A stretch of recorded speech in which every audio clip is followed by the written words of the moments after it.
ГСП онлайн. Городские новости сейчас. Бойцы клуба «Легион» вернулись из затяжной поездки. После 2 турниров ухтинцы привезли целый букет наград. 25 апреля в Сыктывкаре стартовал республиканский чемпионат по кикбоксингу. Клуб «Легион» представили 7 человек. В финальном поединке весовой категории до 60 килограммов сошлись воспитанники «Легиона» Аяз Алирзазаде и Максим Лобанов. В итоге чемпионом стал Аяз.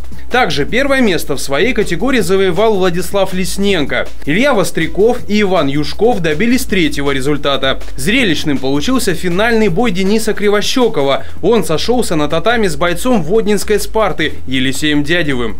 Я, конечно, не ожидал, что человек с такой массой может так двигаться и, в общем, проиграл техническим нокаутом ему. Опыт сказывается, все-таки мастер спорта по тэквондо. Ну, а мне сначала сбил шлем с головы, я немножко прибалдел, пяткой меня задел.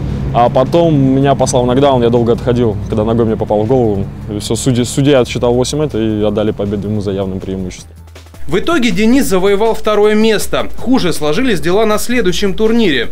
26 апреля в Емве начался Кубок Республики по киокусинкай-карате. Среди почти 200 участников команда Ухтинского легиона. Аяз Алирзазаде заявился в 2 весовых категориях. До 65 килограммов равных ему не нашлось, 1-е место. А вот в весе до 75 кг исход поединка решался судьями. В категории 75 он уверенно прошел первый бой за полуфинал, за выход, и бой за выход в финал он проиграл по решению судей.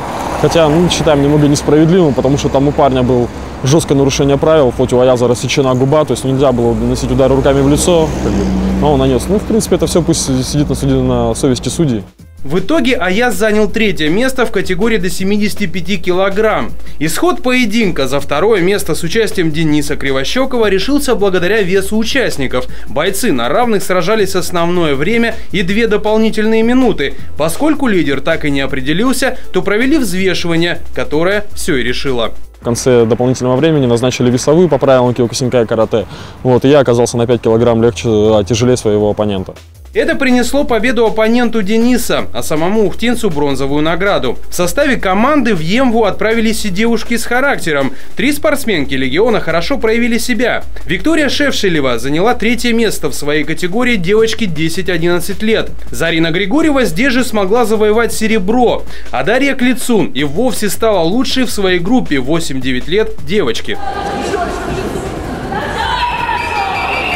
Помимо наград, бойцы смогли выполнить норматив на кандидата в мастера спорта. Этого звания удостоились Аяз Алирзазаде, Максим Лобанов, Денис Кривощеков. Сейчас для спортсменов наступило межсезонье. Летом крупных турниров не предвидится. Однако это даст возможность подготовиться к осенним общим сборам Федерации Ашихара карате. События стартуют в конце августа в Санкт-Петербурге. Бойцы клуба «Легион» намерены пройти аттестационный экзамен и надеть пояса более высокого уровня.